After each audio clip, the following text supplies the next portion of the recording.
नमस्कार दोस्तों। National health mission UP government की तरफ से 17,000 वैकेंसीज निकाली गई हैं स्टाफ नर्स की, एएनएम की, लैब टेक्नीशियन की और फार्मासिस्ट की।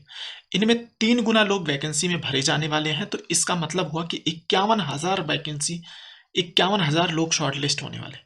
तो जो लोग भी स्टाफ नर्सेस में नौकरी चाहते हैं, एएनएम की नौकरी चाहते हैं, लैब टेक्नीशियन की चाहते हैं और फार्मासिस्ट की चाहते हैं, वो लोग ये वीडियो देखें और फॉर्म को अप्लाई करें। कोई फॉर्म फीस नहीं लग रही है। यूपी गवर्नमेंट की डिस्ट्रिक्ट वाइज वैकेंसी रहेगी। एज 18 से 40 है। ऑनलाइन एप्लीकेशन 27/11/2022 से ऑलरेडी स्टार्ट हो चुका है। 12/12/2022 तक चलेगा। तो फॉर्म भरने की ज़्यादा दिनों तक डेट नहीं है, इसलिए इमिडिएटली फॉर्म भर दीजिए। आइए और डिटेल में इस वैकेंसी को जल्दी से देख लेते हैं। तो फॉर्म निकाला गया है। National health mission government of Uttar Pradesh 17,000 plus contractual vacancies. इनमें एएनएम है, स्टाफ नर्सेस हैं, लैब टेक्नीशियन है, फार्मासिस्ट है। तो ये वैकेंसी आपको दी हुई है। ये आप देख लीजिए कि कहाँ कहाँ कितनी वैकेंसी है। अलग अलग प्रोग्राम के लिए वैकेंसीज निकाली गई हैं, जिनमें जो सैलरी है वो 15,000 से लेकर के 35,000 तक की है या 40,000 तक की है। तो इस तरीके से आपकी वैकेंसी सैलरी भी काफ़ी बढ़िया है। और इसमें जो आप करेंगे उसका वर्क एक्सपीरियंस मिलेगा, तो आपको दूसरी जगह और अच्छी जॉब मिल सकती है। हो सकता है इसी में परमानेंट होने का की भी संभावना है। स्टेट गवर्नमेंट में कुछ कहा नहीं जा सकता। इसलिए जिनके पास नौकरी नहीं है वो इसके लिए अप्लाई करें, या जो दूसरे स्टेट में है और यूपी आना चाहते हैं वो लोग भी अप्लाई कर सकते हैं। तो आइए देखते हैं इसके बारे में थोड़ा अच्छे से। फीमेल कैंडिडेट एएनएम के लिए केवल फीमेल कैंडिडेट कर सकते हैं अप्लाई। लड़के इसके लिए अप्लाई नहीं कर सकते एएनएम पोस्ट के लिए।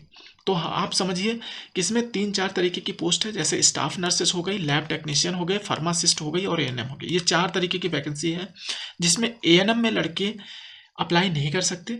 और स्टाफ नर्सेस के केस में लड़कों और लड़कियों का रेशियो 90% लड़कियां रहेंगी, 10% लड़के रहेंगे। बाकी में लड़के लड़कियों का क्राइटेरिया 4 में से 2 में है, बाकी में नहीं है। लड़कियों का जो कास्ट सर्टिफिकेट होगा वो फादर के साइड से माना जाएगा। ऑनलाइन एप्लीकेशन 27/11 से स्टार्ट हुआ है और 12/12/2022 तक चलेगा। इसमें जो लोग, एक तो वो लोग हैं जो जिन्होंने एक्सपीरियंस ले रखा है, तो उनको 5% एक्स्ट्रा मार्क्स मिलेगा। अगर 6 महीने का एक्सपीरियंस है, 1 साल का है तो 10% और 1.5 साल का है तो 15%। जो लोग पहले काम कर चुके हैं उनको फ़ायदा मिलने वाला है। जो आपका सिलेक्शन होगा वो कंप्यूटर बेस्ड टेस्ट से होगा। आपको जो सर्टिफिकेट ये लेना है, इसके लिए आपको अपने डिस्ट्रिक्ट के में ही हाथ से लिखे हुए एक एप्लीकेशन देनी होगी डिस्ट्रिक्ट जहाँ पे आपने किया है, और 7 दिन पहले देनी होगी। वो क्यूआर बेस्ड एक एक्सपीरियंस सर्टिफिकेट इशू करेंगे, जिसके बेसिस पे आपको ये नंबरों की मार्क्स का छूट मिलेगा।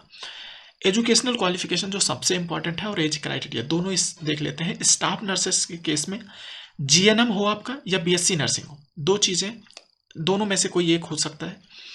यूपी गवर्नमेंट के यूपी नर्सेज और मिडवाइफ काउंसिल में रजिस्ट्रेशन होना चाहिए। तो जीएनएम या बीएससी नर्सिंग और रजिस्ट्रेशन होना चाहिए।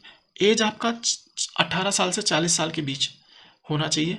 इनमें रिजर्वेशन क्राइटेरिया अलग से है, वो बताते हैं।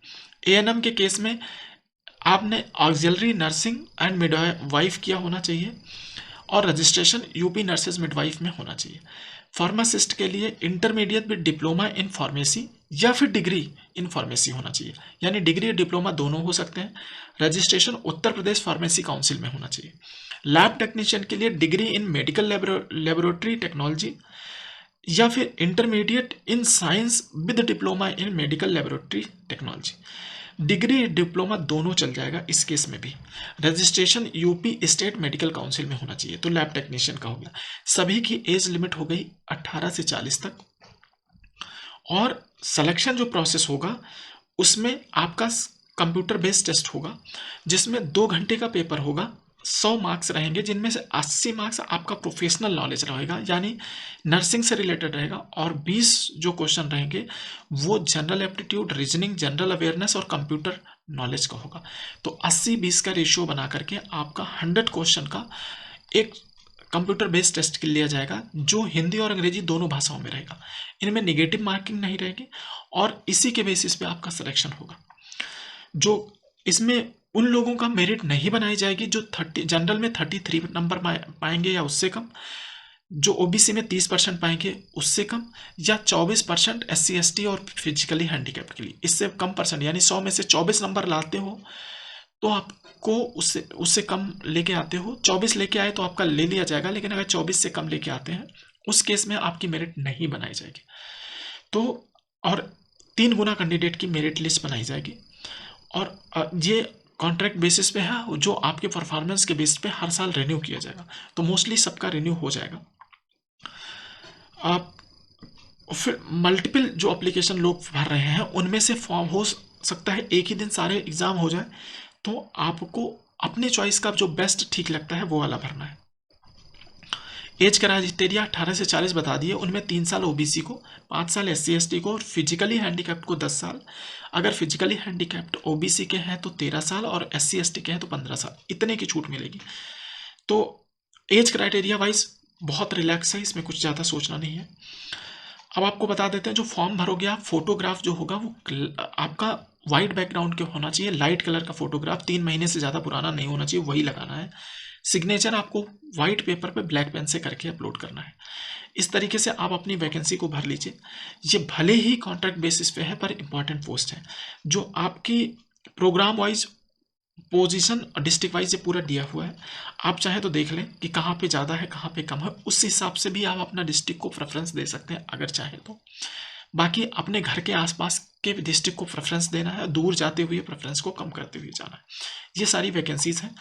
इनमें जो सिलेबस आना है वो एक बार हम आपको दिखाना चाहते हैं एक्चुअली, ताकि आपको आइडिया आ जाए कि क्या पूछा जाने वाला है। जो 80 नंबर का आएगा, तो 80 नंबर के में पूछा जाने वाली चीज़ें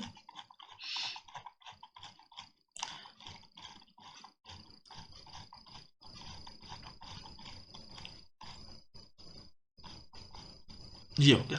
लैब टेक्नीशियन के केस में basic haematology, blood banking, immune haematology, clinical pathology, clinical biochemistry, और ये हो गया आपका 80 नंबर वाला। और 20 नंबर वाला हो गया general aptitude, reasoning, general awareness और बेसिक कंप्यूटर नॉलेज। इस तरीके से जो आपका फार्मासिस्ट हैं उनके केस में फार्मास्यूटिक्स, फार्मास्यूटिकल केमिस्ट्री, फार्माकोग्नोसी और biochemistry plus health education and community pharmacy, इतना चीज़ें होंगी। और फिर आपका 20 नंबर वाला ये होगा। एएनएम केस पे आपके सामने दिया हुआ है, आप देख लीजिए।